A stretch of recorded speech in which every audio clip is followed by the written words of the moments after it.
Usually when we think of Nintendo, we get a warm, friendly, or nostalgic feeling from their lovable characters and games. People overall have a really positive association with Nintendo, and for a good reason. But if you dig a little deeper, you come to realize this company kinda sucks. If you look behind Nintendo's face of innocent characters and fun inventions, you find that it's not all fun and games behind the curtains. There's a whole list of controversies Nintendo has gone through, each one making their fans extremely frustrated and angry. It ranges from things as small as price complaints to more concerning things like severe allegations of mistreating employees. The first two things here aren't really controversies, but I should talk about them anyway. The first thing is the failure of the Wii U. The Wii U was a huge flop of a console, selling only 14 million units, way off from Nintendo's projection of 100 million. The next quote controversy is the Mario vs Sonic rivalry. Before the 90s, there wasn't much competition for Mario, and he stood up on the top of the game industry. But in 1991, a company called Sega made a video game about a speedy blue hedgehog named Sonic.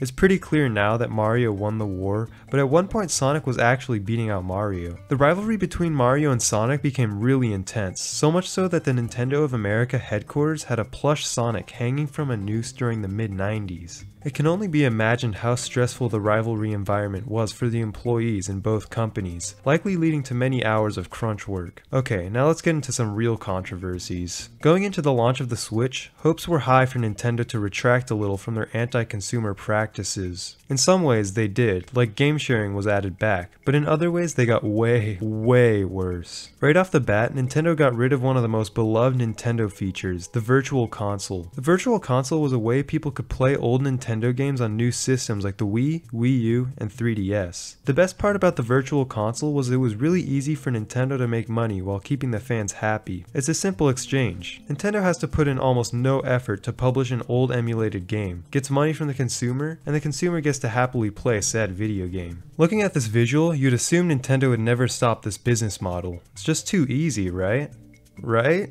Well, you'd be wrong, because people immediately noticed the lack of Virtual Console games on the Switch. As time went on, people waited, and there was still no Virtual Console. People were disappointed when Nintendo announced that the Virtual Console would be locked behind the Nintendo Online service. People were furious, as not only was Nintendo's online service way overpriced for Nintendo's horrible online servers, but people wouldn't be able to pay just once and keep Virtual Console games forever. They would have to repay over and over again to keep playing them with a subscription service. To add salt to the wound, people can't get Virtual Console games on the Wii U and 3DS as of March 2023, so the only remaining way to buy these games is through the Nintendo Switch Online service. The worst thing about this is that there's less of an incentive for Nintendo to just release new games on Virtual Console, as they might want to hold back game releases as an incentive to buy Nintendo Switch Online. And Nintendo still gets angry when people decide to emulate games on their own and take down ROM sites, which is a controversy in itself. Nintendo has sued several people for massive amounts of money for their websites having illegal ROMs on them. One site went through with their own lawsuit against Nintendo and ended up having to pay them $2.1 million. Nintendo tried suing for $15 million, but $2.1 million is still a scary amount of money. To be fair to Nintendo in this case, these people did try charging people money for the ROMs they sold, but it's unlikely they made $2.1 million from it. In 2018, Nintendo sued a couple for over $12 million for their website, Love ROMs, having illegally obtained ROMs on their website. Nintendo takedowns can be heartbreaking, and Nintendo has also done it numerous times with their music on YouTube. Nintendo is famous for taking down videos of their music posted to YouTube, making it harder for fans to listen to their music on the website. The most glaring example of this is when Nintendo issued over 2,200 copyright claims on Gylfasunner's YouTube channel, and he ended up taking his own channel down as a result of it. This was a shock to the Nintendo community, as Gylfasunner had been posting Nintendo music for over a decade, although he's certainly not Nintendo's only victim. This is one of the most ridiculous controversies to me. Nintendo has no good reason to take down music at all. People just want to listen to Nintendo music in the background while doing whatever they're doing in their life. With the ROMs example, at least Nintendo could possibly be financially impacted by it, but with music, they aren't at all. It's possible that Nintendo is doing this because they want people to buy Super Smash Bros. Ultimate to listen to their music, but I've never met a single person who bought Smash Ultimate to listen to the music catalog. If they really want to make money on their music, they can just make YouTube and streaming service accounts for their music and make actual bank on their music. Nintendo's mismanagement of the YouTube landscape goes beyond music. Back in 2015, Nintendo began a creators program where YouTubers would only get 60% of the ad revenue on videos containing Nintendo IPs. If people wanted 70% of the ad revenue, People would be required to declare themselves a Nintendo channel and delete any non-Nintendo related YouTube videos from their channel. This one is especially infuriating as many people make a living on Nintendo related videos, and taking away a large portion of their money is slimy and gross coming from one of the most successful entertainment businesses ever made. The creator program was thankfully discontinued in 2018, likely because Nintendo realized how stupid they were and were actually making less people make Nintendo videos, taking away a large portion of marketing for their games and consoles.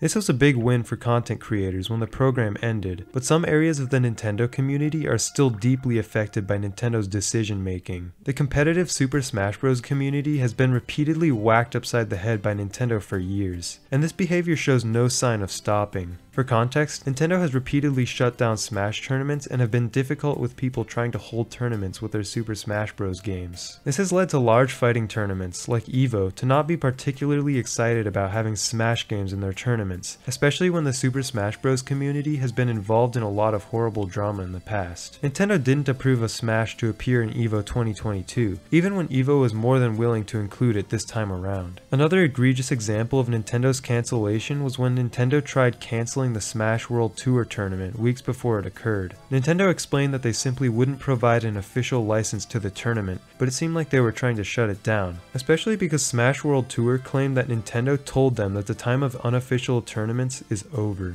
It seems like Nintendo doesn't even know what position they want to take on the matter. It's likely that different people working at Nintendo have differing views on the matter, and the company doesn't have a unified plan for how to deal with situations like this, especially considering they're a company with thousands of employees. Having a language barrier between the majority of the Nintendo community and Nintendo of Japan certainly doesn't help, and the people working in Japan may not even hear about big controversial issues happening in the West and live in their own echo chamber of opinions. Some decisions made at Nintendo seem to be genius, but some seem really disconnected with what the general audience wants. This really shows in situations like the Mario 3D All-Stars situation. In 2020, Nintendo released a pack of 3 3D Mario games to the Switch, containing Super Mario 64, Super Mario Sunshine, and Super Mario Galaxy. On the surface, this sounds like a great idea, but Nintendo decided that the pack would be a limited time offer and was no longer available for purchase after March of 2021. Nintendo fans were enraged by this because they wanted to be able to purchase the pack whenever they wanted to which Nintendo responded, nothing. That's usually how it goes with Nintendo in these types of situations, but sometimes the situation gets so bad that Nintendo has to respond in some way. When I say this, I'm referring to the Joy-Con stick drifting issue. If you don't know what stick drift is, it's when your controller makes your sticks send input when you aren't even touching the sticks. It makes gaming really annoying because it might make your character or camera move when you aren't touching the sticks at all. This issue is really bad on the Switch Joy-Cons, so much so that if you have Joy-Cons, you should expect to get drift within a few months of buying them, though it depends on how much you use them. Nintendo is fighting a number of lawsuits because of the situation, but the ruling may not be made for a while. As a response, Nintendo allowed people to send their controllers in for repair, but they still don't actually fix the controller design that leads to drift. It's possible that Nintendo won't fix the issue because they want people to continue buying new controllers and obviously giving Nintendo more revenue. This is likely Nintendo's controversy that affects the most people, because over 100 million consoles have been sold and even more sets of Joy-Cons have been bought on top of that. Some other lesser offenses from Nintendo have also been driven by money. One is the 3DS price. At launch, the 3DS cost $250, which is ridiculous because that's only $50 less than a Switch. This price was a huge shock to consumers because the Nintendo DS cost just $150 at launch. Well, as you would expect, the 3DS sold horribly beyond launch, leading to Nintendo cutting down the price to $170 only 5 months after the original launch. Another money-related controversy is Nintendo Wii U game ports costing $60. It's typical for ports from a previous console to cost less money, but Nintendo still decided to charge $60 for old Wii U games. Some people were angry about this because they weren't new games, but they still had the same price of a new game. Personally, I don't mind this one much, but I can understand some people's frustrations. Okay, now for the final, and possibly the worst controversy Nintendo has been in. In 2022, there were allegations that Nintendo of America suppressed a contract's employees' right to form a union, saying that they were fired after speaking about unions in a meeting. Nintendo of America responded, saying that they weren't aware of any attempts to form a union and only fired them because they had violated their non-disclosure agreement on social media. In response to this report, a Twitter user claimed that they worked at Nintendo of America and it was one of the worst experiences of their lives. Working for Nintendo was one of the most stressful and awful experiences of my life. Coworkers were great, but I was constantly under pressure of being let go for little things like going to the bathroom or being stuck in traffic an extra 2 minutes before work. There were days I was driving into work where I thought I'd be better off closing my eyes and running into the car in front of me than being put through the stresses they put me through. These are some heavy allegations that call into question the work environment at Nintendo. Reggie himself, Nintendo of America's former COO, said that this wasn't the Nintendo he left, and said that he always promoted a healthy work environment. I think for a company Nintendo's size, it's almost inevitable that someone will have an experience like this, so I don't really doubt the accuracy of what the person tweeted. It seems like in general for companies Nintendo's size and global reach, it's inevitable that they have made and will continue to make anti-consumer decisions that frustrates fans. Nintendo is similar to Disney, although Disney is considerably more evil than Nintendo, but they're both the same in that people expect them to be innocent companies that are as delightful as their products are, but that's simply not the case. At the end of the day, Nintendo is a company trying to make as much money as possible, so sometimes we just have to expect that they'll make some horrible and disconnected decisions. Thank you all for watching. I'll see you in the next video. Bye!